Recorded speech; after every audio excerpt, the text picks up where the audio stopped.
নমস্কার, কেমন আছো সবাই? ঝুম্পা লাইফস্টাইল ব্লগে তোমাদের সকলকে স্বাগত। আমি সকাল ওই 6:30 নাগাদ উঠেছিলাম। 1 ঘন্টার মধ্যে বাসি কাজ করে নিয়েছি। ধরো 6:30টায় উঠেছি, 7:30টার মধ্যে স্নান করে দেখো এখন ঠাকুর পুজো দিতে চলে এসেছি। এত সকালে কিন্তু আমি খুব একটা বেশি উঠি না, তোমরা ভালো মতোই জানো। আমার বর সকালে কাজে গেছে বলে আমি তাই তাড়াতাড়ি উঠে পড়েছি। তো ঘুমটা ভেঙে গেছিলো বলে তাই, যদি চোখে ঘুমটা থাকতো তাহলে হয়তো আরও 1 ঘন্টা ঘুমাতাম। তো যাই হোক, সব কাজ সেরে নিয়ে স্নান পুজোটা এত সকাল সকাল হয়ে গেছে। আর এত সকালে উঠেছি, আজকে সারাটা দিন কিন্তু গা লিস্সি দেবে। কারণ আজকে রান্নাবান্নাও সেরকম নেই যে কাজে ব্যস্ত থাকবো। আজকে বলতে গেলে অনেকটাই ফাঁকা আছি। এই যে সব কাজ হয়ে গেল এত সকালে, এবার হয়তো বসে বসেই সময়টা কাটবে, একটু গল্প করব, এই যা করব। তবে ওই যে বর কাজে চলে গেছে, কি করব বলো, তাই কাজগুলো সেরে নিলাম এত তাড়াতাড়ি। তো যাই হোক, ওইদিকে একটু লাল শাক কেটে নেবো, পুজোটা দিয়ে নিই চলো। লাল শাক কাটতে চলে এসছে। ওইদিকে পুজো দেওয়ার পরে একটু সকালে চা খেলাম, চা খেয়েছি। আর টিফিনে খেয়েছিলাম একটু ওই পিঠা খেয়েছিলাম, পাটিসাপটা একটু খেয়েছিলাম। তো ওই যে নারকেল দিয়েছিল মা, সেইটা নিয়েই গুড় ছিল, সব কিছু দিয়ে কালকে পিঠা করেছিলাম। তবে সেগুলো আর তোমাদেরকে শেয়ার করা হয়নি। গিয়েছিলাম একটু মামার বাড়ি, সেখানের ব্লগটা বানিয়েছিলাম। বাড়িতে কি কি করেছি সবটা তোমাদের শেয়ার করা হয়নি।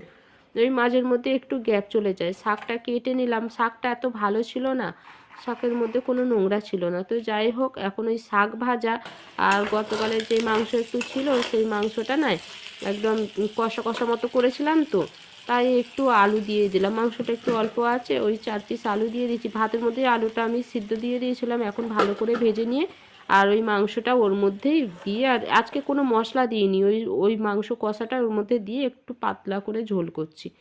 তো যাই হোক, আজকের আমাদের খাওয়া দাওয়া এইগুলোই, মাংস আর ওই লাল শাক ভাজা। কড়াই শাক মা দিয়েছে, তবে কড়াই শাকটা আজকে করা হয়নি, তা 2-1 দিনের মধ্যে করে নেব। বর এখন স্নান করে এলো, কাজে গেছিলো তো বললাম আগে। স্নান টান করে এসে এখন ও চুলের স্টাইল দিচ্ছে, আমিও এই বসে পড়েছি, ও আসবে খাবে। তো যাই হোক, খাওয়া দাওয়ার পরে 10 মিনিটের মতো রেস্ট নিয়ে এখন বর আমার কাজে যাচ্ছে। আমি তখন একটু ক্যামেরাটা অন করে দিলাম, আমারও সব কাজ হয়ে গেছে। আর এই যে এখন একটু শুয়ে শুয়ে টিভি দেখবো, এই ফোন ঘাঁটবো, এগুলোই করব। তো বিকেলের সব কাজকর্ম সেরে সন্ধ্যা দিয়ে এখন দেখো একটু টিভিটা অন করে দিয়েছি।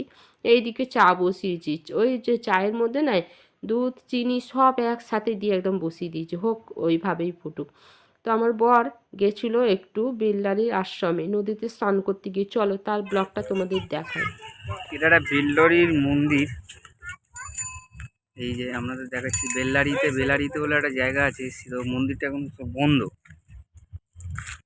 পিছন দিক দিয়ে কিছু ঢুকতে দেবে না, বেলা হয়ে গেছে।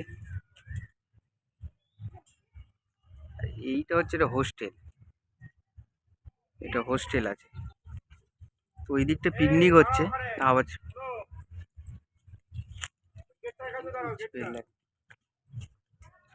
চলো,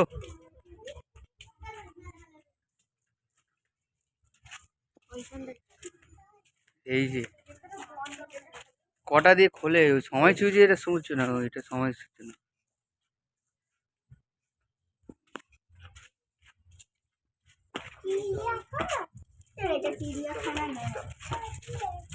এটা কি চিড়িয়াখানা?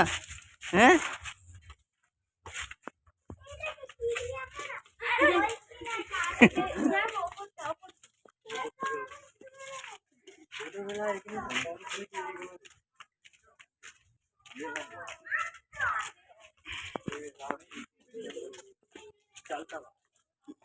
এই যে হঠাৎ করে শুয়েছিলাম,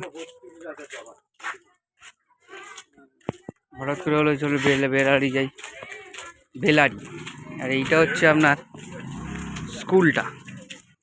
আগেরটা যেটা দেখালাম আপনাকে, ওইটা হচ্ছে হোস্টেল আপনাদের, এটা হচ্ছে স্কুল, একদম বন্ধ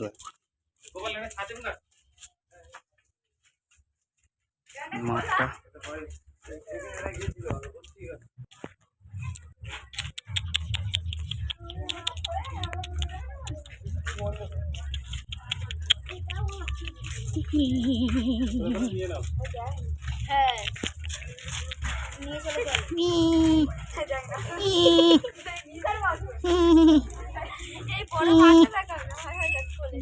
ই